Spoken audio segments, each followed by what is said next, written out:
I have a question about the employees because you were in a high flying startup, which I'm assuming is going to do really well off business because they're just a fabulous business which is profitable. But if you are at a venture backed startup right now, how should you be evaluating your future? How should you be thinking about your future options? Should you be thinking about moving to a profitable company? What should you do?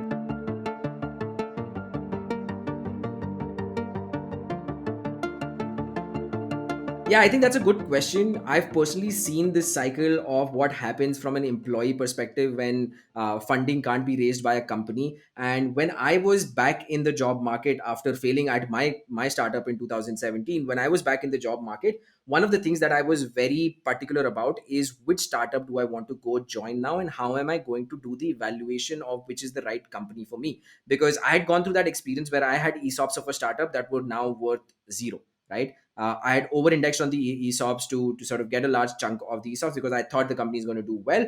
They had investors from, they had the best of investors, but that company did not do well, right? So I was very particular about who should I go pick next. So while I don't have a very strong framework, here's what I did, right?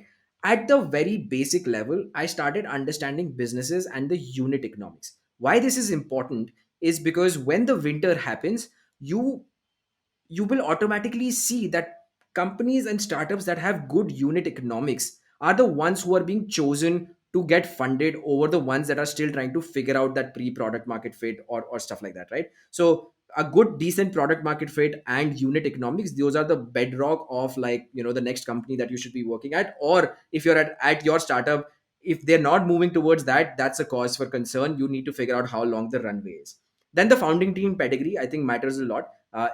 Whatever said and done, somebody who's been there, done that, versus somebody who's doing it for the first time, those are two different kinds of founders. You want to figure out which one you want to take a bet on, right? I think the other aspect, very sort of subjective, is, are the founders sort of truly in it? Are they sort of mission driven? This is something that they've felt it, and they are in it for the long haul. As I said, very subjective. But if you go deep enough, you start figuring out, okay, this person is riding the wave versus this person knows what they're talking about, right? Especially as you start talking to founders when you're evaluating your next two opportunities.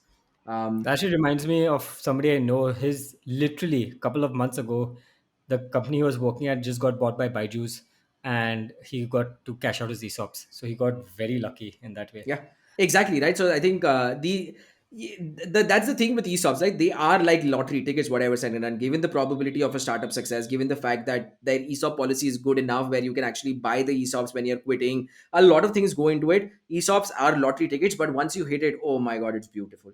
I've had some friends who were at Swiggy with the kind of ESOPs that they have right now. Very early on at Swiggy, I think that ESOP is going to be worth a lot, and they already had buybacks and stuff like that. But okay, coming back to what else would you evaluate, right?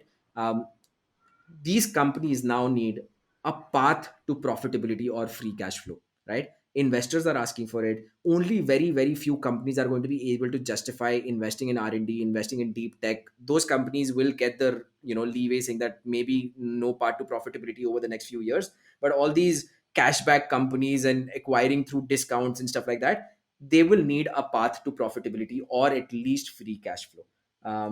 And then a couple of other things. I think these are extremely important too.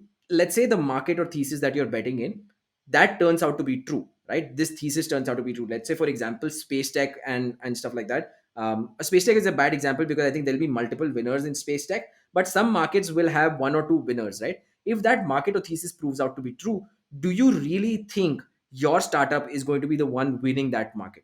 If you, as an employee, because you know best, right, what's the culture, what kind of people you're working with, what are the initiatives that you guys are taking, how fast you're moving, if you think you're not at the company that's going to win the market, even if the thesis proves out to be right, then there's no point being there, to be very honest. And the last point, this is very nuanced. Even if the startup wins, what valuation has the company raised at the last round, right? Or whatever the ESOP value is. If you're going to get ESOPs at $100 million valuation already, do you really think the upside is that much where you're going to be able to do 5x 10x? Do you really think there's going to be a $1 billion IPO? To give you an example, Uber, is at the same valuation it was at series D or something like that, right? So people who technically got their ESOPs at series D, if they haven't cashed out when the market peaked or whatever, it's back at the series D levels. Dropbox is lower than what they raised a series C or series D. So these cases happen where they will never be able to justify the valuation, but they might still be a decent business. But from your ESOP perspective, you haven't really made any money because the upside was fairly limited.